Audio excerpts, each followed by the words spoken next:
நாகர்கோவில் தினத்தந்தி மற்றும் ரோஹிணி பொறியியல் கல்லூரி இணைந்து நடத்தும் மகளிர் தின கொண்டாட்டம். இடம் ரோஹிணி பொறியியல் கல்லூரி வளாக அரங்கம், கன்னியாகுமரி மாவட்டம். கரூரில் 41 பேர் உயிரிழந்த விவகாரத்தில் தெய்வம் இருந்தால் நிச்சயம் கேட்கும் என்றும் முதலமைச்சர் ஸ்டாலினும் துணை முதலமைச்சர் உதயநிதி ஸ்டாலினும் மக்களை ஏமாற்றுவதாகவும் அதிமுகவைச் சேர்ந்த முன்னாள் அமைச்சர் திண்டுக்கல் சீனிவாசன் விமர்சித்துள்ளார்.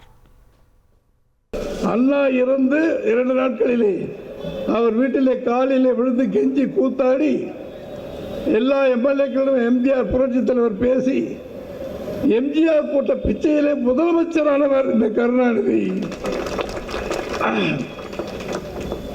அந்த கருணாநிதியின் மகன் இன்றைக்கு ஏதோ இந்தியாவுடைய பெரிய பெரிய மோதிலால் நேருக்கு பேரன் போல இந்த திமுகவும் இந்த ஆட்சியும் ஒரு சொந்தம் என்பதை போல தினசரி டிவியை திருப்பலாம் மகனும் அப்போல தான் வராங்க.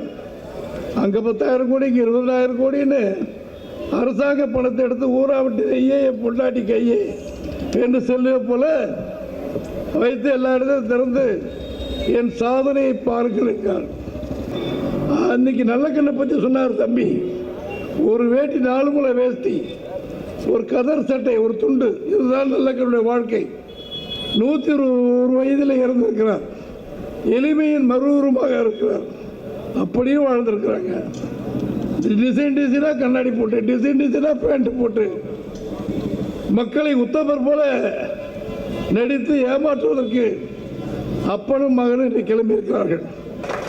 தம்பி இங்கே சொன்னார் 41 உயிரை பறி கொடுத்த அந்த நிகழ்ச்சி காரணமான விஜய் அவர் திடீரென்று 12 மணிக்கு வர சொல்லிட்டு 7 மணி வரைக்கும் காக்க வச்சு ரசிகர்களை சாகடித்து வைத்து விட்டு அதற்கு நான் தான் காரணமா என்று கேட்கிறார்.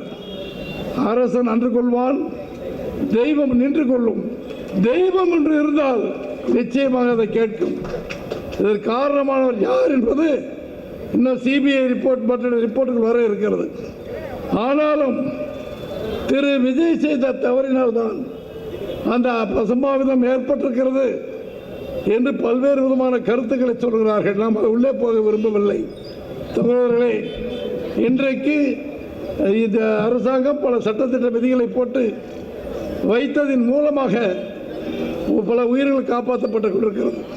சென்ற முறை ஈரோட்டிலே திரு விஜய் பேசிய கூட்டத்தில் மொட்டை வெயிலில் பட்ட பகலில் மக்கள் வாடிக்கொண்டிருக்கிறார்கள், ஏறி பேசுகிறார்.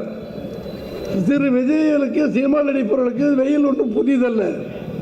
ஆனால் வாடிக்கொண்டிருக்கிற மக்கள் பச்சை தண்ணி கூட இல்லாமல் அதில் ஒருவர் இறக்கிறார். வடநாட்டுக்காரர் ஒருவர், அவருக்கு 5 லட்சம் ரூபாய் நிதி கொடுக்கிறார் திரு விஜய். நான் கேட்டேன், 5 லட்சம் ரூபாய் பிச்சை காசா? கோடிக்கணக்கில் பணத்தை வைத்திருக்கிறீர்கள். சினிமாவில் நடித்து பல கோடிகளை கூட அந்த குடும்பத்தாருக்கு உங்களுக்கு வந்த கூட்டத்துக்கு வந்ததுக்காக நீங்கள் கொடுத்திருக்கலாமே என்று கேட்டேன். இதுவரை பதில் இல்லை. நாகர்கோவில் தினத்தந்தி மற்றும் ரோஹிணி பொறியியல் கல்லூரி இணைந்து நடத்தும் மகளிர் தின கொண்டாட்டம். இடம் ரோஹிணி பொறியியல் கல்லூரி வளாக அரங்கம், கன்னியாகுமரி மாவட்டம்.